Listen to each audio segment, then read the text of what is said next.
Jadi dari sekitar 500 kabupaten kota di Indonesia yang definitif di luar kabupaten kota administratif, kayak Pulau Seribu kan administratif, Jakarta administratif.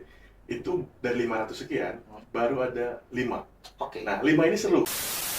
Dan itu tidak berkembang sampai hari ini. 5 dari 500. Dan bahkan kita di Kota Bogor yang gudangnya intelektual, para pemimpin yang di pusat, di provinsi, pada tinggal di Bogor, orang-orang hebat, intelektual, termasuk adanya Universitas Nusa Bangsa yang mudah-mudahan ini menjadi awal berdirinya KAI. Karena antara kampus dan juga masyarakat, tentu kampus perlu hadir di membumi kan.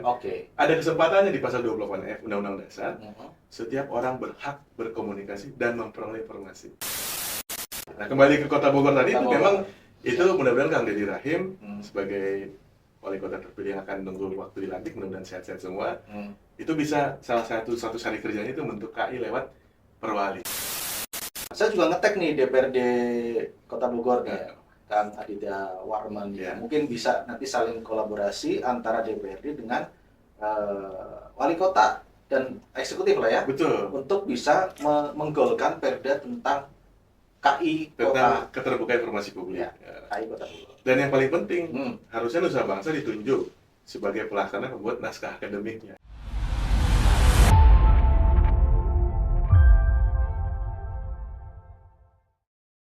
Assalamualaikum warahmatullahi wabarakatuh. Jumpa lagi dengan saya Dwi di podcast Universitas Nusa Bangsa, Kampus Merah Putih, Nusa Bangsa, Solusi. Hai ONB Lovers, kali ini kita sudah kedatangan tamu. Beliau adalah alumni Pusat Mediator Indonesia UGM Yogyakarta. Kita sambut Hari Ara Huta Barat. Selamat datang. Assalamualaikum. Saya manggilnya Bang, Kang atau apa ini? Karena di Bogor Kang Ara ya. Kang Ara. Kalau di Jakarta Bang Ara. Bang Ara. Di Jogja Mas Ara. Mas Ara. Di Malang Sem Ara. Oke, Kang Ara ya. Oke. Kang Ara. Kang Ara ini kan alumni dari Pusat Mediator Indonesia di UGM Yogyakarta. Apa itu? Pusat Mediator itu apa sebenarnya? Universitas Gadjah Mada sebagai suatu tanggung jawab Dharma Pendidikan memiliki suatu lembaga di mana dipusatkan di Yogyakarta, bagaimana bisa merespon Undang-Undang 14 2008 tentang keterbukaan informasi publik. Atau kalau publik sering mendengar dengan istilah transparansi. Mediasi itu bisa dilakukan banyak hal, ada di dalam pengadilan, in the court, atau di luar pengadilan. Di luar pengadilan ini salah satunya bisa melalui Komisi Informasi. Nah, mediator-mediator yang ada di Komisi Informasi tanpa memiliki sertifikasi mediator pun sebetulnya sudah bisa bertugas karena dia memiliki SK dari sesuai tingkatan, kalau di pusat di presiden, di gubernur di provinsi di gubernur, di kabupaten kota bupati dan wali kota. Tetapi sayang sekali kalau ketika dia melakukan tugas negara tetapi kompetensinya kurang. Oleh karena itu dia merespon kampus bagaimana undang-undang ini bisa memiliki kualitas output yang baik. Jadi mediator itu dilatih secara resmi selama kurang lebih hampir 7 hari, dan itulah namanya Pusat Mediator Indonesia. Dan salah satu yang paling cukup ternama adalah UGM Yogyakarta, walaupun di kampus lain juga ada. Jadi kebetulan saya kiblatnya ke Jogja. Di Jogja. Ya. Baik. Tadi kan sebagai seorang mediator harus dididik untuk benar-benar bisa diandalkan sebagai mediator, memediasi semua kasus-kasus terkait dengan keterbukaan informasi publik. Nah, kok bisa sampai ke sana nih? Mungkin ONB Lovers perlu kenalan dulu nih. Iya. Gitu. Tadi belum kenalan dulu. Belum kenalan. Saya tanya dulu nih mediator, karena kalau buat saya sendiri agak kurang familiar gitu. Nah, mungkin silakan bisa dijelaskan oleh ONB Lovers. Jadi sebenarnya tugas pertama saya awal sekali kenapa bisa menjadi mediator adalah terpilih sebagai komisioner Komisi Informasi. Secara kelembagaan saya dipilih oleh DPRD dan diseleksi oleh gubernur pada saat itu. Ditetapkan sebagai anggota Komisi Informasi, dan setelah itu kami ada rapat pleno di Komisi Informasi Jakarta dan menetapkan memberikan amanah kepada saya sebagai ketua Komisi Informasi. Jadi karena bagian kami adalah Komisi Informasi, salah satu tugas fungsinya adalah menerima, memeriksa, memutus sengketa. Nah, sengketa ini tidak harus melalui pembuktian atau adjudikasi, bisa melalui mediasi. Nah, itulah dasar kenapa saya masuk dari Pusat Mediator Indonesia, supaya bisa meningkatkan kompetensinya sebetulnya. Jadi saya bagian dari komisioner KAI Jakarta, sebagai ketua KAI Jakarta. untuk sebagai anggota KI di Jakarta, berarti statusnya ASN atau bukan ya? Kalau statusnya adalah pejabat penyelenggara undang-undang atau pejabat publik yang menjalankan undang-undang, jadi pejabat publik. Oh, non ASN. nah, artinya dengan dipilih tadi oleh DPRD provinsi ya, Ya. itu masa berlaku atau masa tugasnya setiap sama 5 tahun sekali atau gimana? Kalau di Undang-Undang 14 2008 tentang otoritas publik, periodisasi itu diatur 4 tahun. 4 tahun. Tapi sampai kemarin saya itu selesai sebetulnya November, cuman Pak PJ Gubernur dan DPRD meminta untuk diperpanjang karena lagi pilkada. Dan memang kemarin dapat apresiasi dari Dewan sama Gubernur, kinerja terbaik sepanjang periode yang ada KI katanya. Jadi perpanjang dulu seleksi nanti. Tepuk tangan dulu. Terbaik. Nanti boleh dicek di Instagram apa namanya, di medsosnya resmi Badan Publik DPRD sama Pemprov ya. Oke, dicek ya Badan Lovers ya. Dan kita nggak salah berarti ngundang narasumber ini karena yang terbaik ternyata yang datang. Kebetulan karena amanah aja. Amanah ya. Hanya bukan terbaik, sebenarnya menjalankan amanah sebaik-baiknya. Okay. Orang mau menilai jadi yang terbaik, tapi kita nggak mengasal terbaik, menjalankan amanah. Oke. Nah, sebelum menjadi anggota atau komisioner, sebetulnya apa sih yang benar, komisioner atau anggota atau apa nih sebenarnya? Lembaganya, undang-undang menyebut Komisi Informasi. Komisi Informasi. Ketika sengketa, disebut Majelis Komisioner. Nah, tapi ketika sebagai ketua KI, ya ketua Komisi Informasi. Tapi kalau disebut sebagai komisioner atau anggota, kalau keluar, saya karena posisinya ketua, ya ketua KI. Kalau bukan ketua, disebutnya apa? Komisioner. Komisioner. Nah, tapi itu di ruang sidang biasanya. Oh gitu. Kecuali Kang Dwi mau di sidang, baru manggil saya komisioner. Oh gitu. Tapi kalau orang awam gitu manggilnya tetap kalau misalnya bukan ketua ya gitu. Iya, karena kan kita sebenarnya tugas fungsi utamanya menyelesaikan sengketa informasi. Jadi orang awam tuh sebenarnya berjumpanya bukan di ruang-ruang publik lainnya, hanya di ruang sidang sebetulnya. Kecuali ketika edukasi. Kalau edukasi ada ketua KI, ada wakil ketua, strukturnya ya. Ada ketua bidang ESA, edukasi, sosial advokasi, ada ketua bidang kelembagaan, ada ketua bidang penyelesaian sengketa informasi. Jadi biasanya disebut sesuai struktur. Tapi saya kadang-kadang pilih kalau bisa panggil nama aja, saya ya. Lebih familiar. Oke, sebelum masuk ke KI di Jakarta, pernah berkiprah di mana aja nih, Kang Arang? Sebetulnya sih kalau KI itu kayaknya dijemput sama takdir ya, karena waktu itu syarat undang-undang 35 tahun. Jadi saya itu menjadi anggota KI itu pas daftar, menurut saya waktu itu ulang tahun 4 Oktober, daftar itu di akhir Oktober kalau nggak salah. Hanya beda beberapa hari, jadi untuk mencapai syarat mendaftar pun itu cuma beda beberapa hari gitu. Jadi umur saya pas sesuai undang-undang. Minimal. Iya, walaupun saya tanpa harus merubah undang-undang ke MK gitu, umur syarat umur ya. Jadi umurnya pas kebetulan pas memenuhi syarat. Nah, sebelumnya karena jadi 35 itu kayaknya jemput takdir ke KI. Sebelumnya karena saya kelahiran di Bogor. Nah, ini Batagor ya, karena daerah utara baratnya Batagor. Jadi lahir besar di Bogor, bapak saya juga orang Bogor, daerah di Bogor. Jadi awal meniti karir sebetulnya saya lebih aktif di Kota Bogor sebetulnya.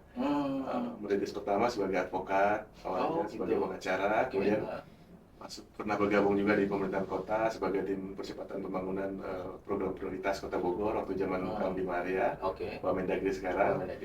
Karena Wamendagri saya sebut kan, kalau udah pensiun nggak sebut. Nah itu ya udah Wamendagri waktu pada saat periode keduanya. Setelah itu saya berkiprah lagi di Jakarta sebagai staf ahli di Badan Legislasi Daerah, pembentukan Perda. Tapi memang basic saya karirnya sebagai advokat ya. Walaupun alumni saya alumni Sosial Ekonomi Perikanan IPB. Ini panjang ceritanya, nanti mungkin bisa 3 podcast baru bisa terjawab. Iya. Gitu. Oke Kang, gini. Jadi walaupun tadi di awal sudah sedikit disampaikan ya apa itu Komisi Informasi, tapi saya kira walaupun Komisi Informasi ini sudah ada sejak dengan adanya Undang-Undang nomor 14 tahun 2008. Tapi saya yakin juga masih banyak orang yang tidak tahu apa itu Komisi Informasi. Mungkin bisa dijelaskan lebih detail gitu ya Kang.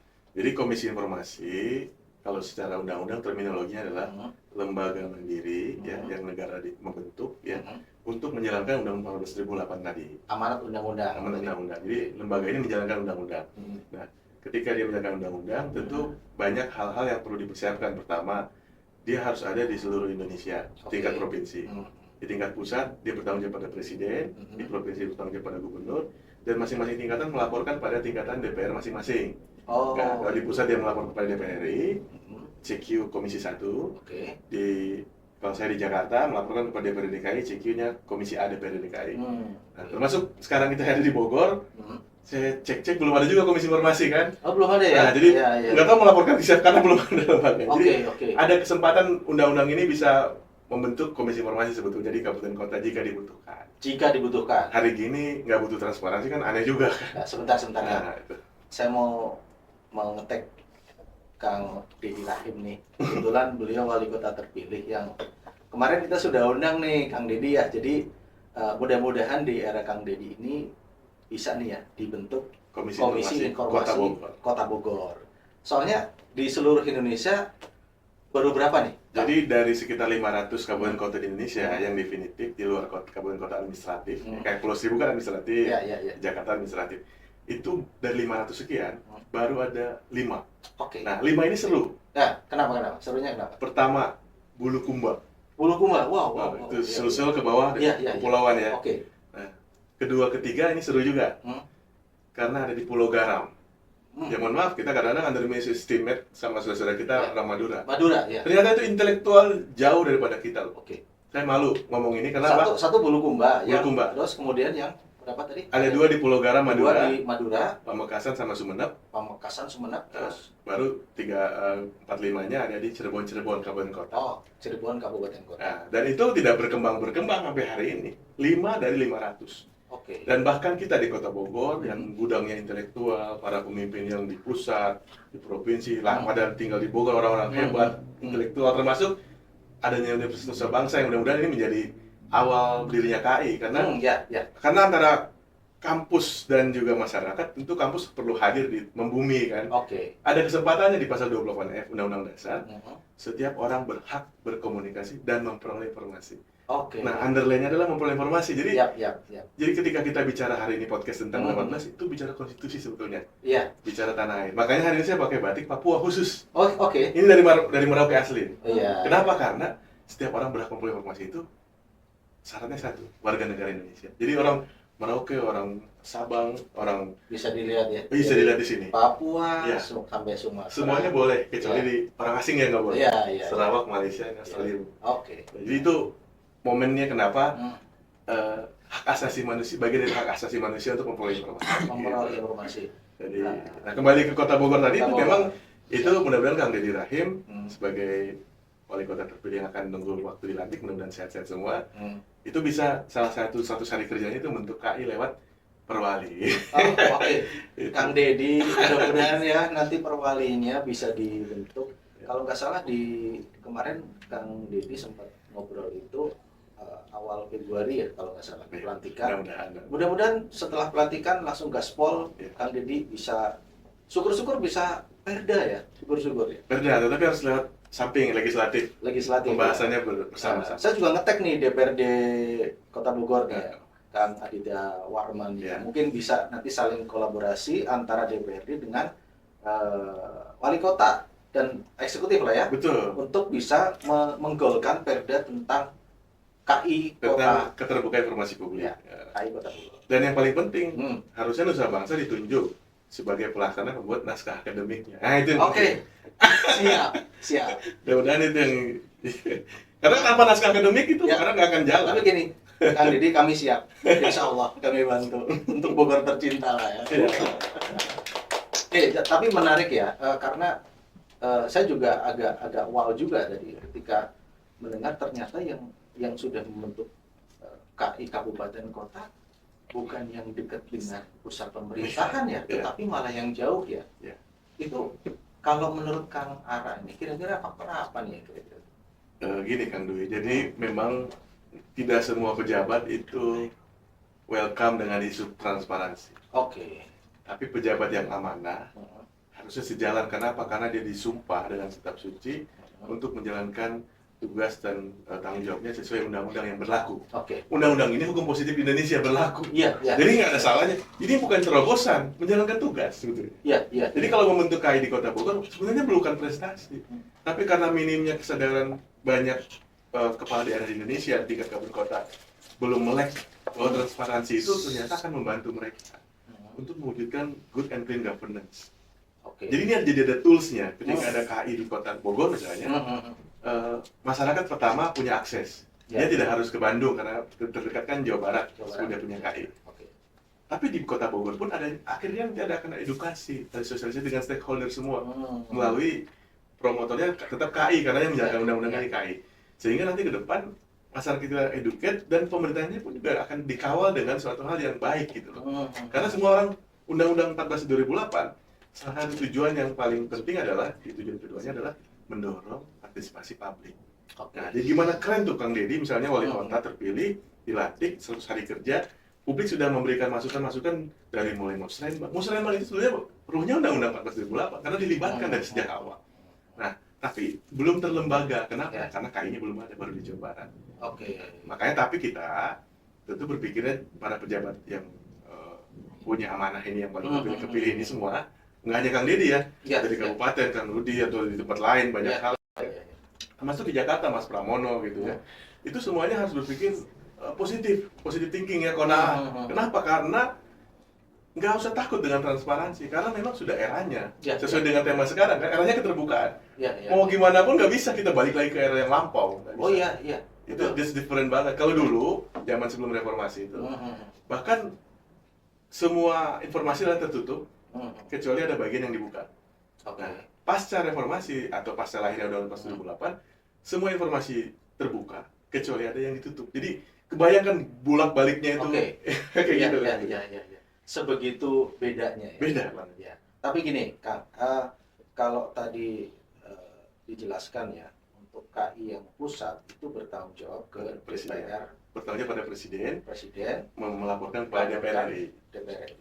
Nah, kalau KAI yang di provinsi kepada gubernur bertanggung jawab pada melaporkan gubernur, ke Komisi A kepada DPRD DKI, dalam hal itu isinya Komisi A.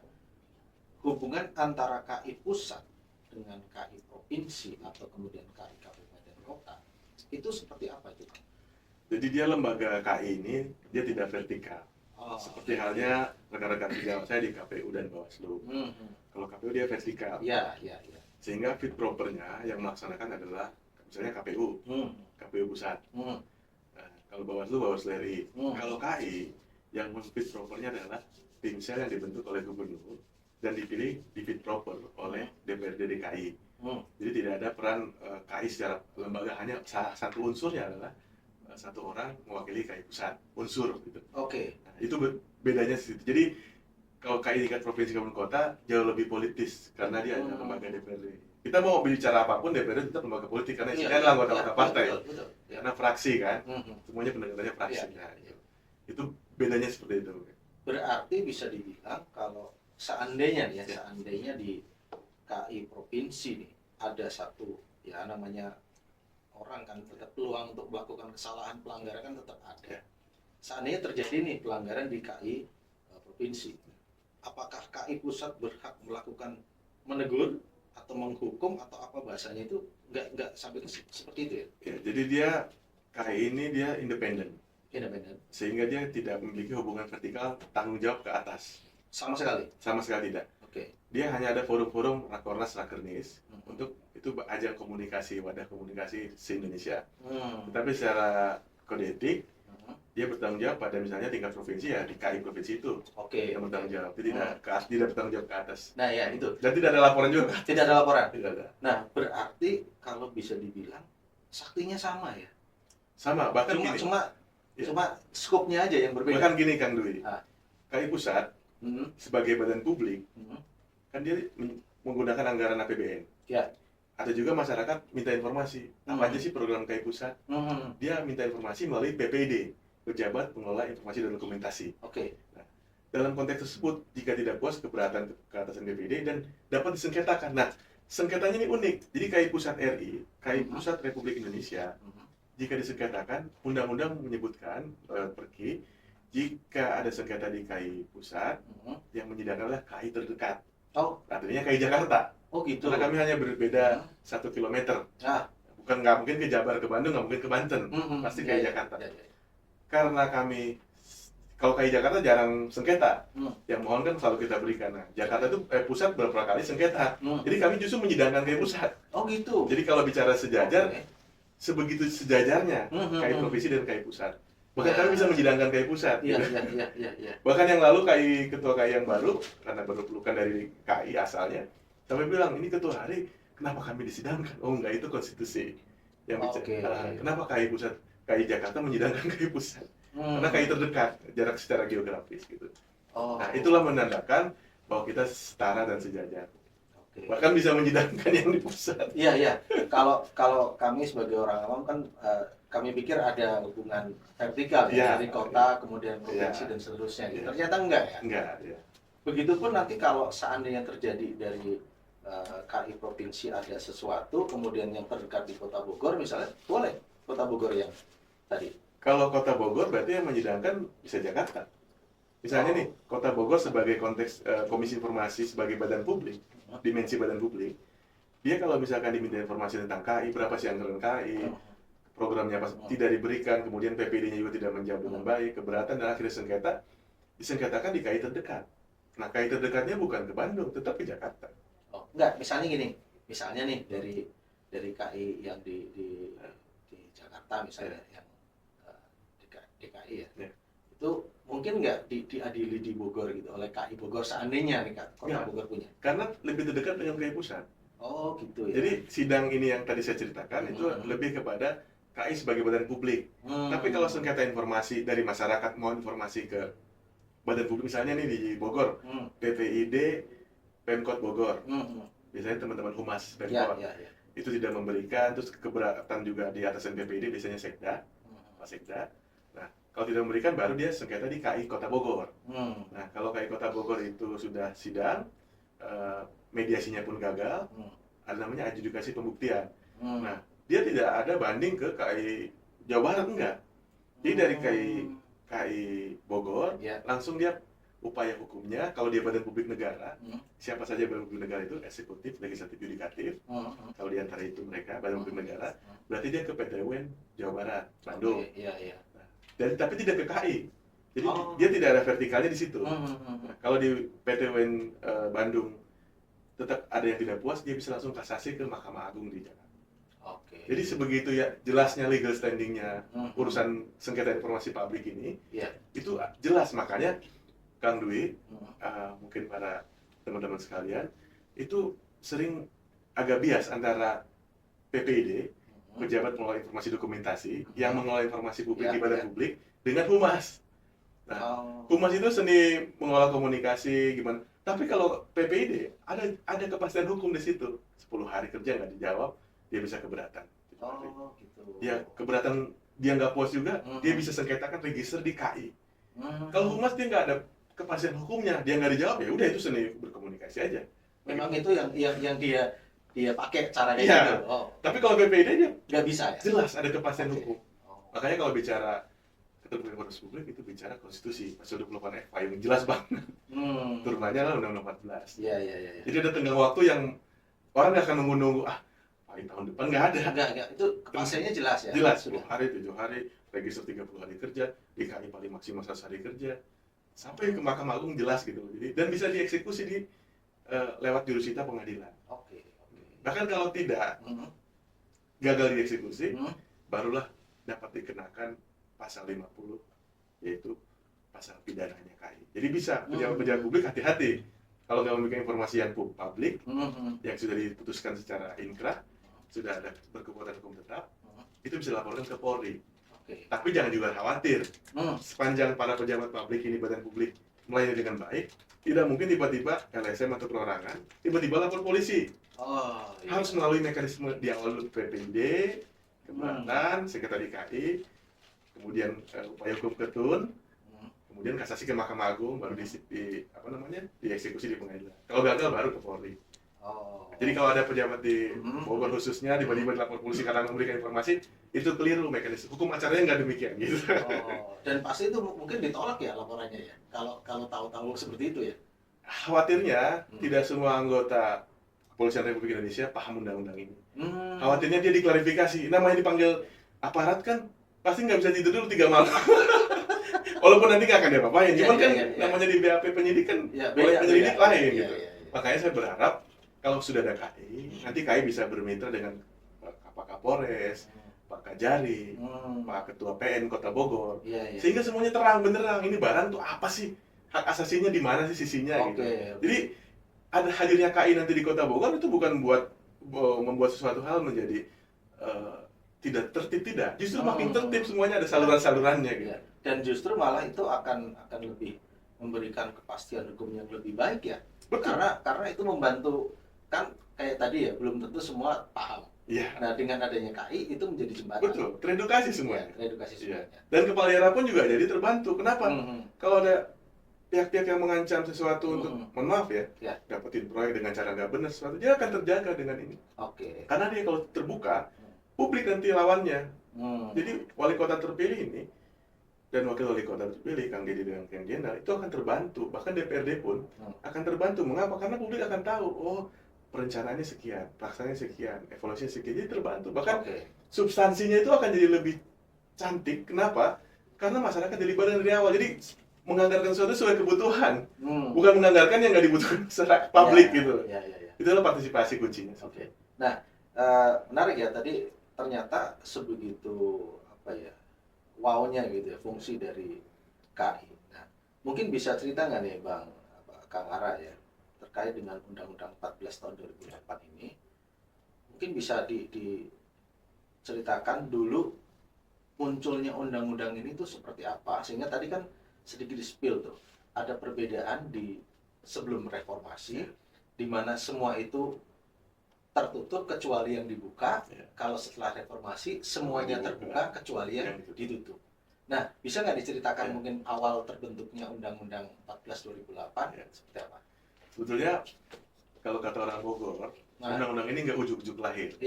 Sebenarnya tuntutan reformasi sebetulnya. Jadi Undang-Undang 14 itu sebenarnya bagian dari buah reformasi. Nah, buah reformasi yang lainnya apa? Termasuk Undang-Undang BPJS. Setiap orang berhak memperoleh akses kesehatan dan seterusnya. Itu hasil-hasil reformasi sebetulnya. Kalau dulu kan itu nggak dijamin secara mutlak ya. Kalau orang operasi jantung bisa ratusan juta, sekarang semuanya bisa 0 rupiah dengan BPJS. Nah, kalau KI itu dalam sisi betul-betul orang sekarang nggak bisa lagi ada ruang-ruang tertutup ya. KI itu punya sejarah, undang-undang ini lahir ada momentum namanya RTKD, Right to Know Day. Right to Know Day itu pada saat itu di Sofia, Bulgaria, di sana itu adalah sebuah kebetulan pemerintahnya junta militer, sangat tertutup sekali.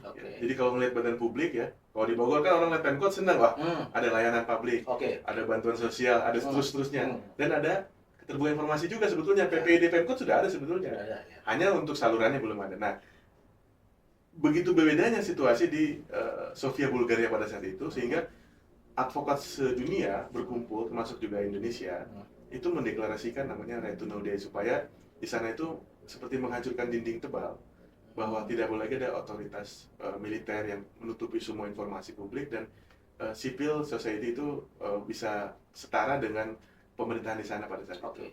Nah, tonggak sejarahnya itu Right to Know Day yang selalu dirayakan di tanggal 28 September. Nah, pasca itu Indonesia bagian dari inisiator juga. Tetapi sebetulnya itu momentum di mana Indonesia sudah bereforia pasca reformasi. Karena itu sebetulnya sudah melampaui batas di 2012 itu setelah undang-undang ini lahir sebetulnya. Nah, makanya Indonesia berusaha mendobrak di Sofia itu tadi. Nah, jadi impact dari undang-undang ini setelah lahir banyak sekali perbedaan. Jadi buah-buah reformasi itu memberikan ruang sebetulnya kepada semua pejabat publik bahwa dia harus sadar dia memimpin badan publik. Kenapa itu disebut badan publik?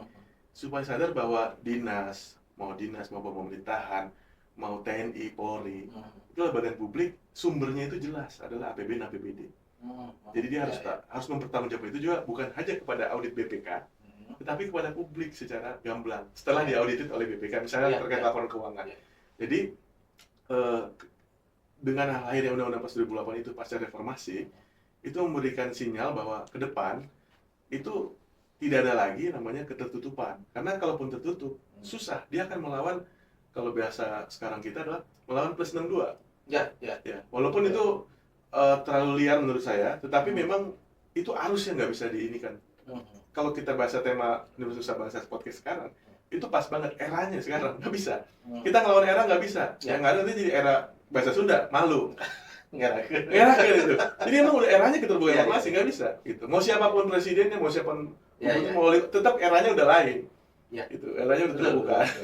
Ya, jadi memang Undang-Undang 14 2008 ini menjawab tadi ya keresahan di seluruh dunia bahkan ya. Betul.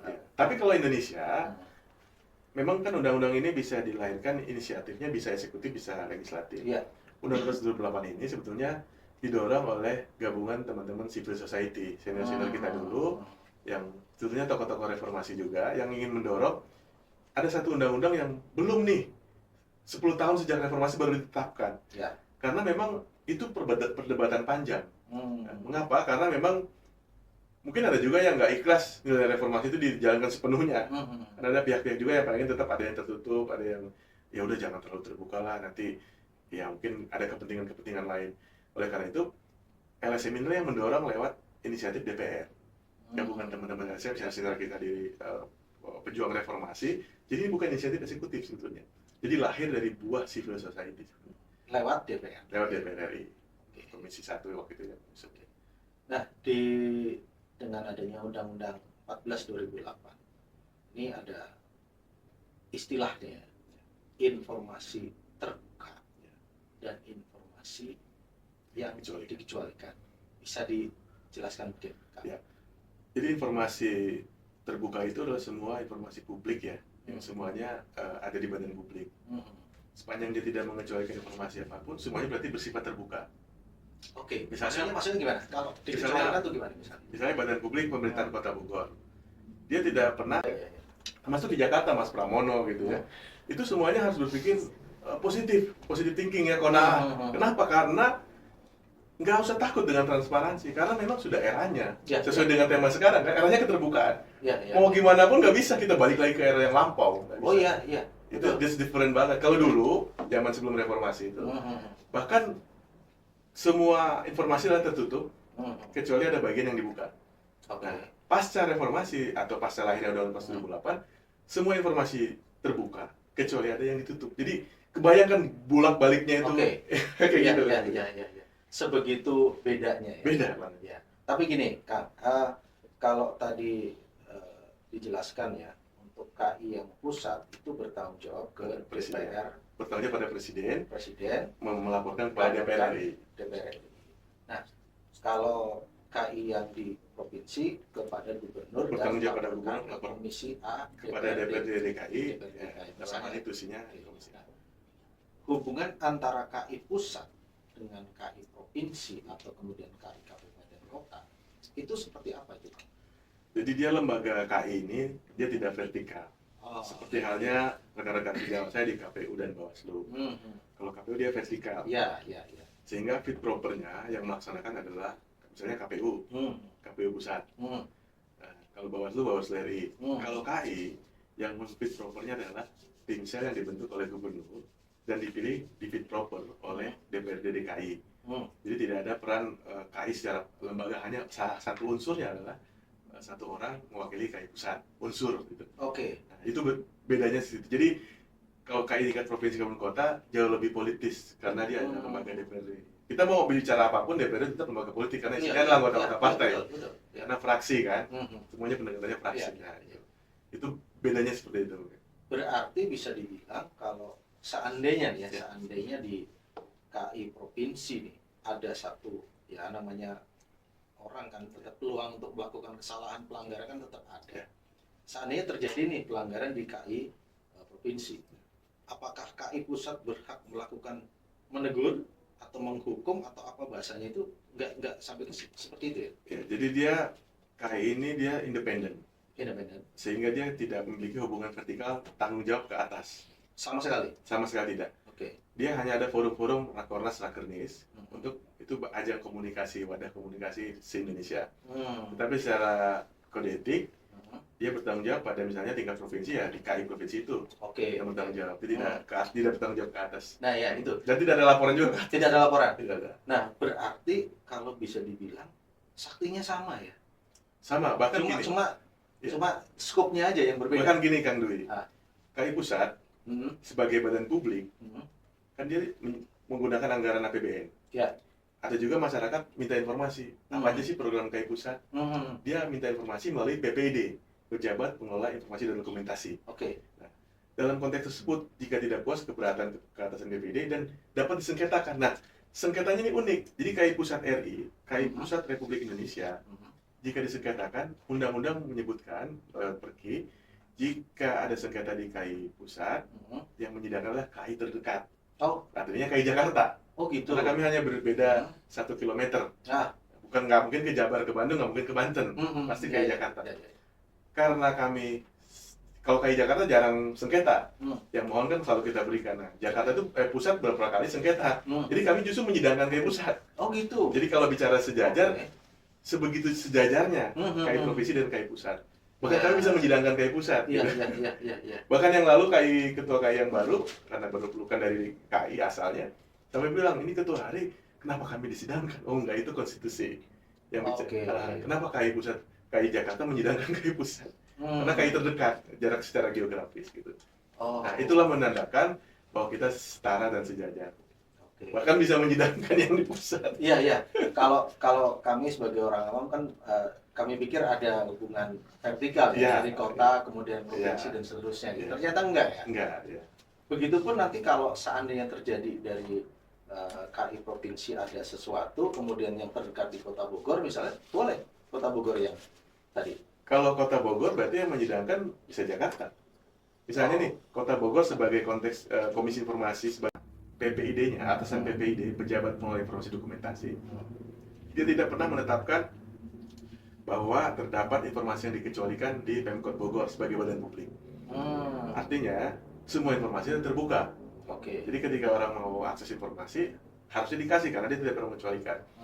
Kecuali, dia mengecualikan informasi, misalnya data pribadi ASN Kota Bogor misalnya, atau P3K Kota Bogor, alamat pribadi, data pribadi dan seterusnya termasuk ijazah. Nah, termasuk badan publik kalau kita di Kota Bogor punya RSUD, itu begitu banyak data pribadi di sana, data pribadi pasien, riwayat kesehatan. Nah, kalau badan publik ini tidak paham mana yang informasi publik mana yang dikecualikan, bisa loss. Contoh, Dukcapil, itu KTP banyak dimensi. Bisa dipakai nyalon, karena syarat independen misalnya, bisa sebagai anggapan dukungan kepada calon tertentu, bisa juga bisa jadi duit Kang, duit. Kalau kepepet pinjol pakai KTP orang. Jadi data pribadi itu bahaya sekali, makanya sekarang ada undang-undang PDP, perlindungan data pribadi. Sebelum tarikan napasnya itu nggak jauh dari undang-undang 14. Di undang-undang 14 itu sudah dianggap data pribadi. Sebenarnya undang-undang PDP itu harusnya pintu masuk merevisi Undang-Undang 14 untuk menyempurnakan, tapi dia berdiri sendiri akhirnya. Nah, itu konstelasi politik di DPR pada saat itu. Nah, kembali lagi ke contoh di Kota Bogor. Jadi sepanjang informasi publik itu tidak dikecualikan, dia semuanya informasi publik kecuali dia mengecualikan. Nah, tapi kalaupun ini disengketakan, misalnya contoh laporan keuangan pemerintahan kota, undang-undang gamblang bilang itu adalah terbuka. Nah, baru secara teknis dia kalau sudah diaudited dia bisa dibuka. Nah, tapi kalau dia misalnya Pemkot Bogor mengecualikan karena ketidakpahaman misalnya, ada yang mau informasi si Badu misalnya ya, atau si Kang Ujang lah ya, di Bogor ya, Kang Ujang mau informasi ke PPID, 10 hari kerja nggak dijawab-jawab, akhirnya dia keberatan, ya. Nunggu sama atasan PPID nggak dijawab juga, akhirnya dia nunggu 30 hari kerja, dia register ke Komisi Informasi, anggap aja kita berhalusinasi, sudah ada KI Kota Bogor misalnya, nah, dia register sengketa di KI Kota Bogor. Nah, majelis komisioner akan memanggil lewat panitera, disidangkan. Kenapa ini badan publik Pemkot tidak memberikan laporan keuangannya? Oh, itu kan buat apa? Kan saya nggak kenal dia. Dia kan si Ujang. Dia mah saha tuh, tahu haknya. Nah, undang-undang nggak bisa dimensinya seperti itu. Undang-undang bilang Ujang secara legal ini adalah warga negara, KTP-nya KTP Indonesia, ya, bukan KTP Australia atau Malaysia gitu. Jadi dia berhak legal standing-nya sah. Nah, terus ditanya kepentingannya buat apa? Ya saya sebagai masyarakat pengen pemerintahan saya bersih dan seterusnya, itu boleh diberikan sebetulnya. Nah, ketika Pemkot mengecualikan itu, sebetulnya kalau dia betul-betul data pribadi, misalnya diminta data ASN, kartu keluarga Pemkot sekota Bogor misalnya, itu data pribadi. Ketika di ruang sidang, dia tidak akan dimediasi kalau dia adalah data pribadi. Langsung dia di pembuktian. Jadi lompat. Jadi setelah sidang legal standing, seperti halnya di pengadilan, kalau dia adalah data pribadi, nah, kalau ini kan dia sebetulnya data publik, laporan keuangan, tapi Pemkot bilang ini informasi dikecualikan. Nah, majelis bisa bilang, ini dikecualikan dari mana? Orang yang laporan keuangan itu publik. Nah, itu bisa kita bawa ke mediasi. Jadi majelis tidak akan mengikuti Pemkot, badan publik juga. Makanya perlu majelis komisioner yang berkualitas, supaya dia bisa menganalisa. Nggak ngikutin, Pemkot bilang ini dikecualikan. Oh ya, dikecualikan ya, nggak usah mediasi. Jadi nggak bisa. Jadi memang nanti di legal standing diperiksa lagi, betul nggak dikecualikan. Gitu. Tapi kalau misalnya badan publik yang disengketakan RSUD diminta data-data pasien riwayat kesehatan, si A, si B, si C, majelis komisioner dengan yakin bilang ini nggak bisa dimediasi, ini informasi yang dikecualikan karena data pribadi. Akhirnya dia langsung ke pembuktian, dan KI biasanya kalau secara normally dia akan memberikan keputusan, menguatkan keputusan badan publik RSUD Kota Bogor karena data pribadi. Tapi kalau yang kayak Pemkot gitu, laporan keuangan, harusnya dia buka, kecuali dia lewat mediasi. Mediasi selesai, oh ya ada kalau laporan keuangan itu, ya udah selesai kan, ada tanda tangan, itu menjadi keputusan mediasi Komisi Informasi Kota Bogor. Nah, tapi tadi antara yang terbuka dengan yang dikecualikan itu harus di state ya. Di state apakah di misal PPID itu kemudian misalnya di laman website gitu ya, dinyatakan bahwa yang terbuka tuh yang ini dikecualikan, itu harus terstate gitu atau gimana? Ya, jadi atasan PPID dalam hal ini kalau saya nggak salah, kalau Kota Bogor biasanya Sekda, itu sebagai atasan PPID dia membuat namanya DIP dan DIK. DIP adalah daftar informasi publik, lengkap tuh A sampai Z, dan DIK daftar informasi dikecualikan apa saja. Jadi sebetulnya PPID bekerja udah secara sistem, kan sudah ditetapkan mana yang publik, mana yang dikecualikan. Nah, kecuali ada hal-hal tertentu, misalnya tiba-tiba ada biaya tidak terduga menangani banjir. Nah, belum masuk di situ misalnya. Tapi kalau secara umum karena dia adalah laporan keuangan, dia sifatnya terbuka sebetulnya. Nah, jadi itu banyak hal orang pikir rumit gitu. Padahal ini simpel banget gitu. Kan udah sesuatu yang ditetapkan. Berarti memang, dan di sini wali kota atau sekda ya yang menetapkan. Jadi gini, atasan PPD itu ditetapkan oleh badan publik tersebut. Dan badan publik itu bukan hanya di konteks Pemkot, sampai ke tingkat dinas, bahkan partai politik, bahkan KPU, Bawaslu, ya, sampai civil society, LSM yang menggunakan anggaran sebagian dari APBD atau BBN, bahkan LSM yang menggunakan anggaran dari asing, termasuk Kang Dwi, kalau belanja ke salah satu toko modern ya, yang disebutnya Al dan Indo itu ya, itu kembaliannya boleh nggak buat bantuan sosial. Nah, secara cash flow keuangan jualannya mereka itu informasi private sector karena ada undang-undang PT. Sebagai toko modern. Tapi ketika ada masuk sumbangan masyarakat, itu automatically menjadi informasi publik dan bisa diakses oleh masyarakat luas. Harus bisa. Sebegitu luasnya sebetulnya dimensinya. Bahkan tadi yang saya sebutkan sedikit, partai politik. Masyarakat nggak ada yang tahu itu badan publik. BUMD. Seolah oh ini kan sektor ekonomi. Masyarakat nggak boleh tahu, ini kan rahasia. Itu dimulai dengan ketutupan. Pasti ada udang di balik bakwan. Nah, kalau dibuka, sebenarnya kita tuh speednya dengan anggaran yang ada sekarang di Kota Bogor, apalagi Jakarta ya, bisa kok menjawab tantangan sekarang gitu loh. Kalau sebetulnya good and clean governance sebetulnya. Nah inilah kunci semua pejabat, termasuk Kang Deddy yang kepilih di Kota Bogor, dengan Kang Jenal, dengan Kang Aditya ya, Ketua DPRD-nya, yang representasi rakyat, menjadikan keterbukaan publik itu sebagai problem solving. Mau isu apapun dia pasti akan ngomong tentang sisi transparansinya mana nih. Itu kan enak gitu kalau di. Jadi tadi kan harus di state dalam DIP dan DIK. Jadi kalau sudah ada itu jelas, sebenarnya tinggal melihat secara prinsip ini masuknya di DIP atau DIK. Kalau itu sudah pasti enak ya sebenarnya. Enak, tetapi kadang-kadang ada badan publik, pengalaman saya di Jakarta, di ibu kota, selalu menganggap Kalau dikecualikan dia nggak jawab permohonan informasi tersebut. Dia tetap jawab, tetapi kita tidak berikan dengan alasan sesuai Undang-Undang 123 keputusan atasan BPD bahwa itu dikecualikan. Nah, seringkali dia tidak menjawab karena itu informasi dikecualikan. Ya udahlah, ketemu aja di KI. Kalau di KI itu udah ranah sidang terbuka, ada media, ada LSM lain, mungkin bisa hadir di sidang terbuka tersebut. Akhirnya jadi dimensinya kabur. Seolah badan publik ini nggak patuh, padahal dia karena dia tidak menjawab saja bahwa itu dikecualikan. Jadi kalaupun dia daftarnya di IKA, dia tetap jawab dan sampaikan bahwa ini adalah bagian dari daftar dikecualikan. Tapi dia jawab kayak Kang Dwi dulu misalnya, pacar-pacaran nih, mohon maaf ya. Kalau nggak dijawab sama calon misalnya itu, kan pasti tersinggung. Nah, nggak dijawab, emang nggak suka ya sama saya gitu. Seperti halnya demikian, warga itu dan juga LSM. Jadi kalau dia nggak dijawab, seolah ini ada sesuatu nih. Kenapa nggak dijawab? Oh, jawab aja. Iya. Mau suka mau enggak, mau dia informasi publik mau dikecualikan, dia harus jawab. Oke, Kang. Ya.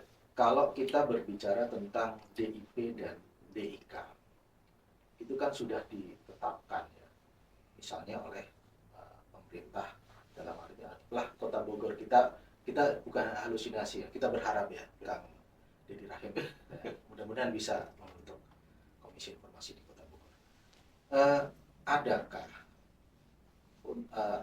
syarat atau kategorisasi bahwa suatu informasi itu bisa kategorinya DP dan kategorinya DIK? Ya. Silakan. Jadi sebetulnya kalau konteksnya informasi dikecualikan itu udah jelas banget ya. Yang pertama berkaitan dengan data pribadi. Data pribadi. Riwayat kesehatan. Kemudian di bidang keamanan ada namanya penyelidikan dan penyidikan tahapan itu, tahapan penegak hukum. Tapi ada di penegakan hukum yang orang anggap itu informasi dikecualikan, tetapi dia dikecualikan lagi oleh undang-undang ini. Itulah terobosan reformasi. Itu yang disebut SP3, surat penghentian penyidikan perkara. Itu adalah informasi publik yang masyarakat, mohon maaf, di dunia advokat, pengacara dan seterusnya kadang-kadang juga nggak tahu bahwa SP3 adalah informasi publik. Bisa jadi seperti itu. Nah, pengecualian itu adalah bagian dari poinnya reformasi sebetulnya. Ketika SP3 dianggap itulah peti es, tidak bisa dibuka ke publik, undang-undang ini mereview itu, tadinya memang itu bagian dari penyidikan yang selesai, sudah selesai, dan itu bisa dibuka kepada publik.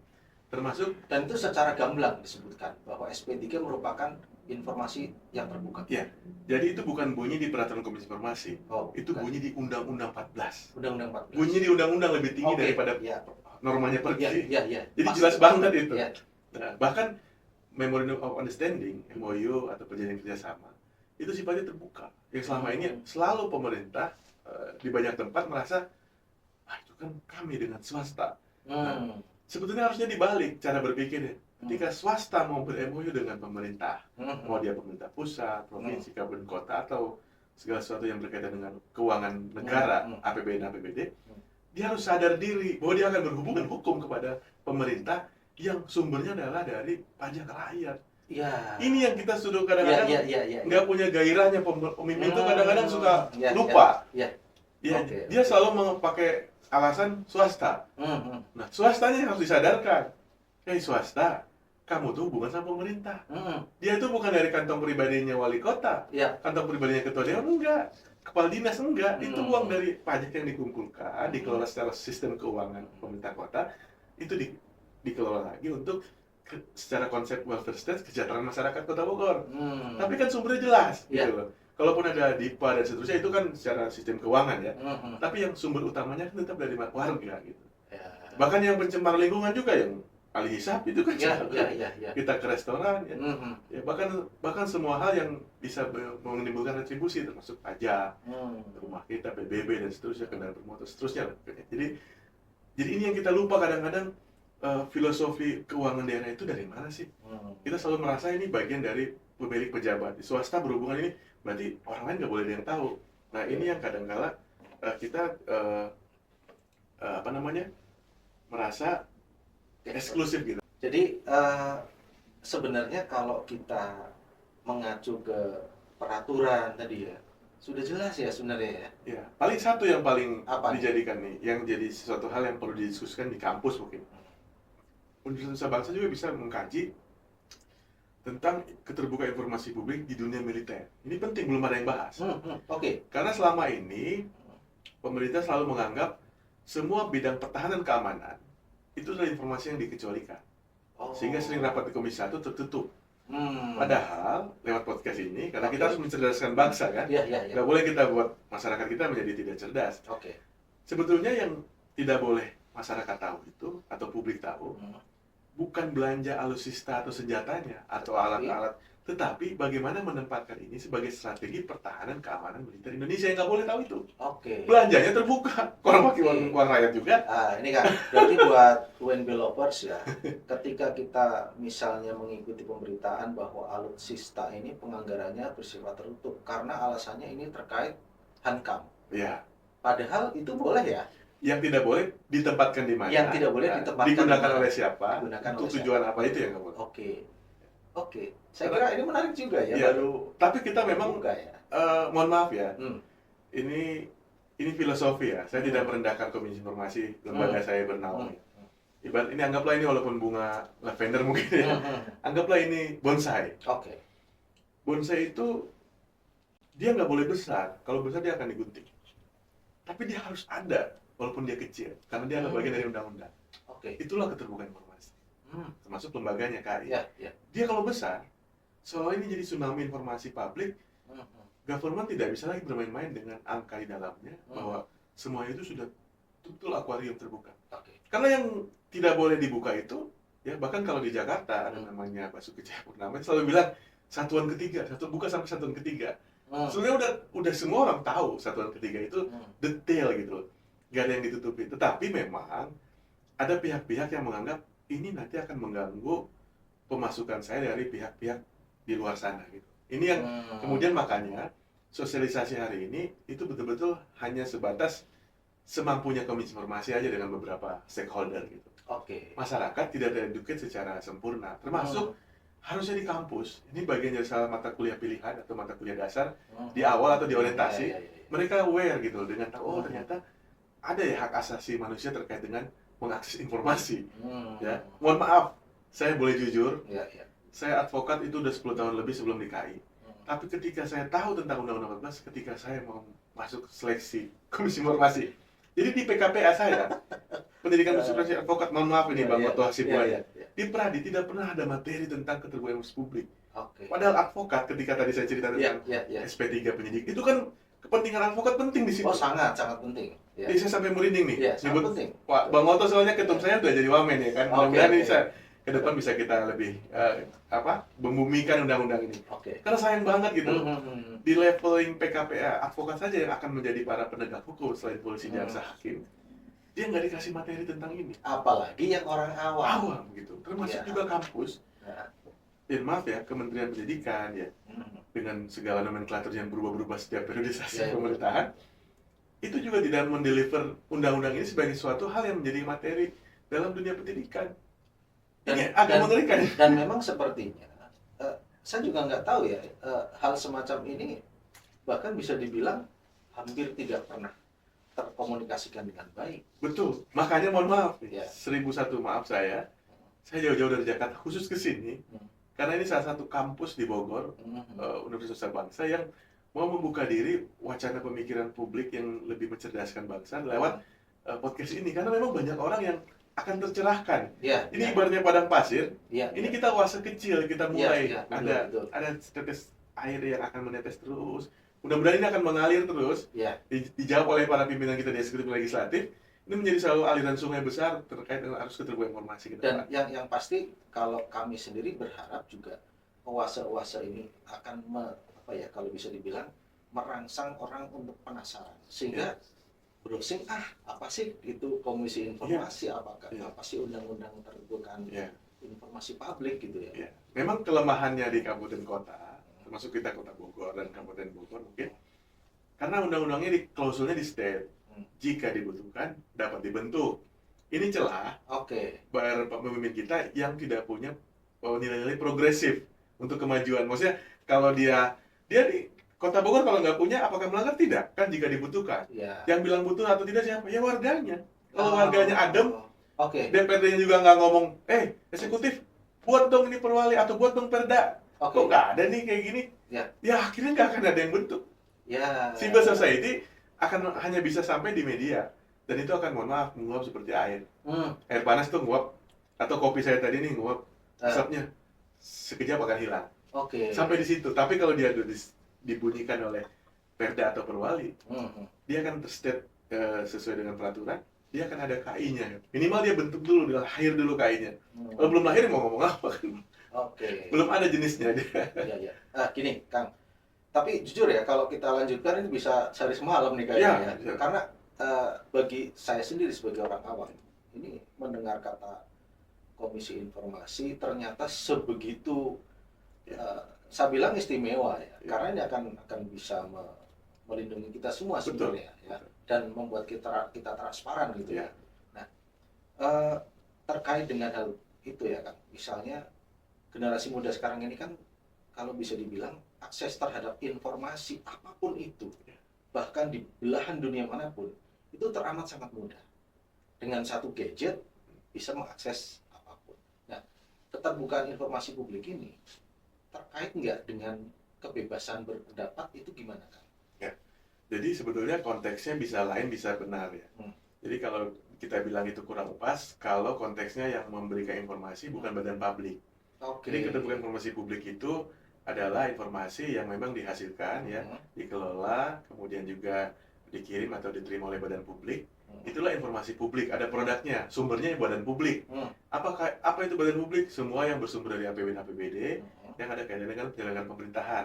Termasuk tadi saya katakan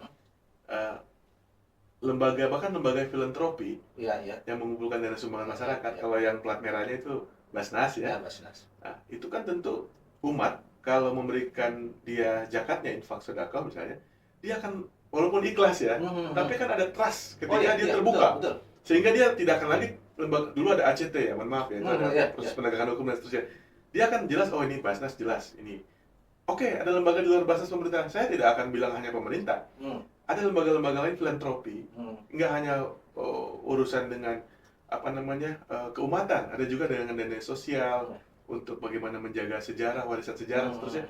Tapi kalau dia tidak transparan, nah dan masyarakat nggak tahu bahwa ternyata lembaga-lembaga tersebut adalah bagian dari badan publik ketika dia meminta sumbangan supporting dari masyarakat atau publik. Ini otomatis ya? Otomatis. Termasuk, mohon maaf, teman-teman media, kan ada televisi misalnya atau radio. Kan ada waktu itu ada saudara kita bencana di Nusa Tenggara Barat atau Timur ya, yang Gunung Lakotobi laki-laki ya. Di Nusa Tenggara itu kan kemudian banyak media yang sumbangan silakan disalurkan melalui rekening membuka donasi. Nah, walaupun itu televisi radio ada ranahnya Komisi Penyiaran, karena dia yang memastikan penyiaran radio dan TV sesuai, tetapi dalam konteks Undang-Undang 14 2008 itu bagian dari KI. Kenapa? Karena ketika dia membuka donasi, itu adalah informasi publik. Bukan budgetnya TV itu pajaknya berapa, jumlah karyawan gaji bukan, atau keuntungannya berapa bukan. Tapi sumbangan itu dikelola tuh kemana aja gitu, sumbangan masyarakat itu. Nah ini yang masyarakat kita masih betul-betul belum punya senjata. Bahwa ada undang-undang ini yang mereka boleh tanya. Ke PPD TV A, ke PPD-nya Radio A. Nah PPD ini memang dia nggak akan seperti halnya badan publik negara, eksekutif yang sudah state sudah ada. Dia bisa dibentuk ketika ada yang menanyakan, dia bisa jawab lewat PPD, dia bentuk PPD-nya. Tapi kan maksudnya yang diinformasikan khusus sumbangan yang terkait sumbangan tadi. Iya, yang lainnya undang-undang PT itu private sector mereka. Tapi ada hal yang memang masyarakat bisa akses. Iya. Terus gini, Kang, kalau tadi misalnya kan bahwa yang berhak menginformasikan adalah lembaga publik ya, badan publik. Seandainya gini Kang, saya punya informasi ya, dan saya ini mengambil dari badan publik misalnya, informasi tentang X gitu. Terus kemudian saya menyebarkan informasi ini by WA group misalnya gitu. Itu boleh ya kayak gitu ya? Gak ada masalah atau gimana? Justru undang-undang bahkan undang-undang dasar itu di pasal 28F itu pendistribusiannya itu dengan segala cara. Sepanjang kita tidak merubah apapun.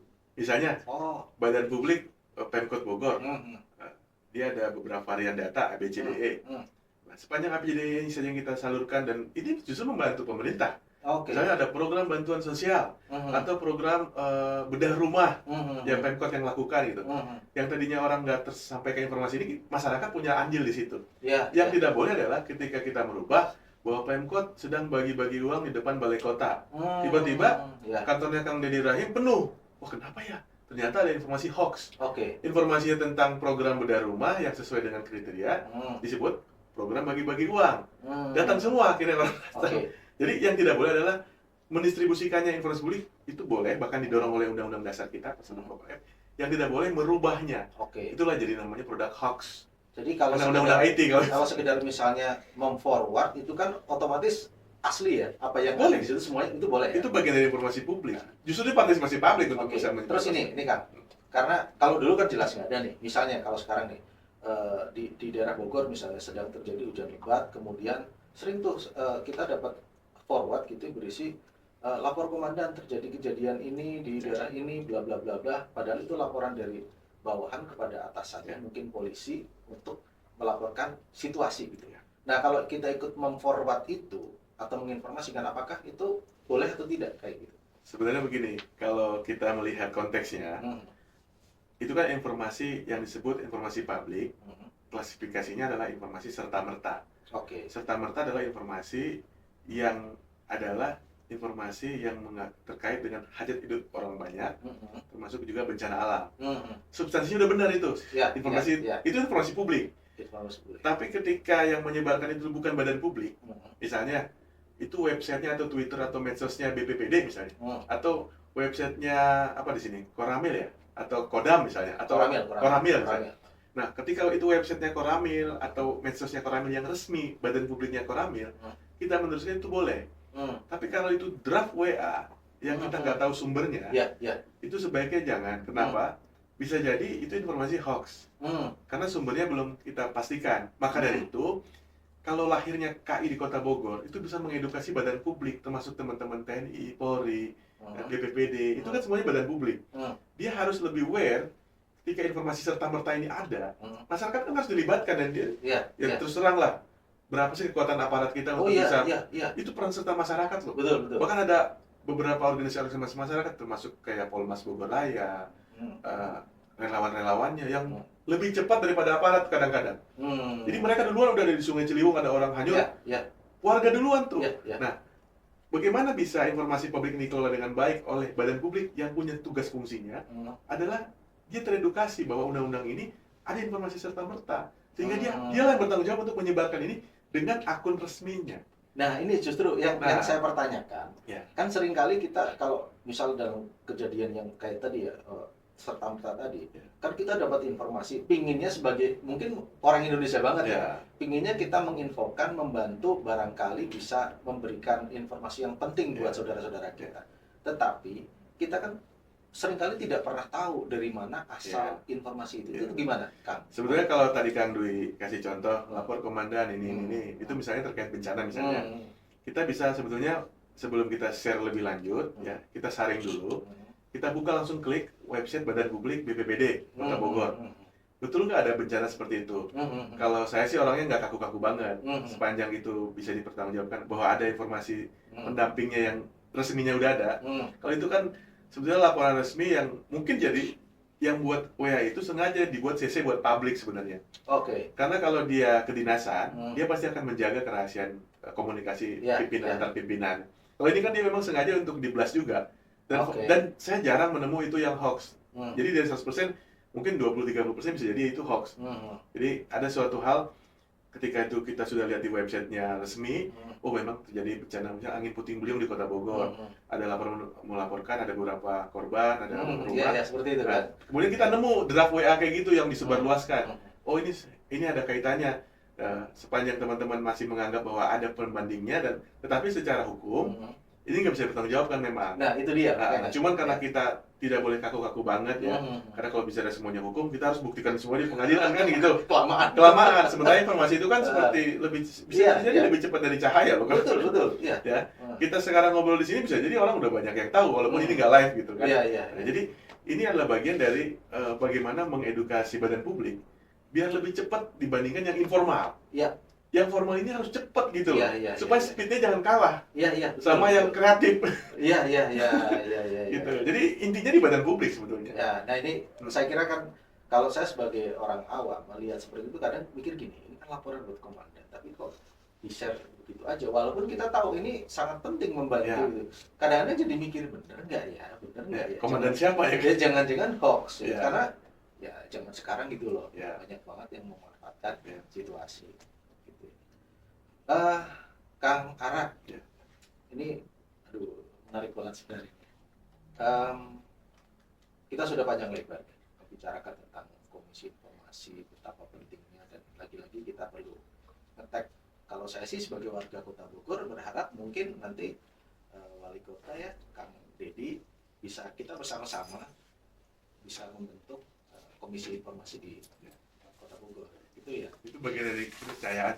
Oh ya. Dan saya terus terang saya sangat berharap ya, mengingat tadi apa yang sudah kita obrolkan tadi ya. Dan karena sebagai orang awam informasi seperti ini hampir belum pernah saya dapatkan. Iya. Saya. Itu manusiawi. Ya. Karena didesain mungkin begitu, nggak nyampe. Bahkan mohon maaf ya, kita yang intelektual, ya saya pernah bicara di satu universitas negeri di Depok, yang 2 huruf itu, U dan I ya.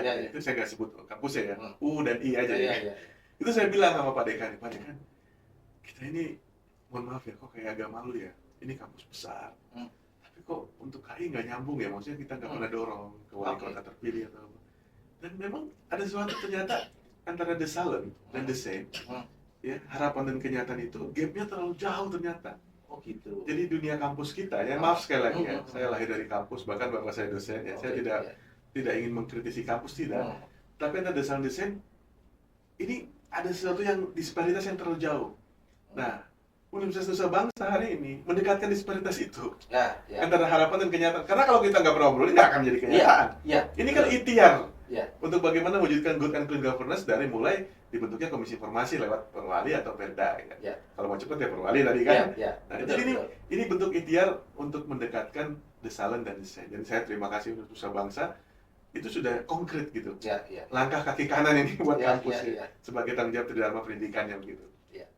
Oke, Kang Ara, saya kira diskusi ini bisa nih kita lanjutin di sesuatu yang lebih besar kali ya nanti.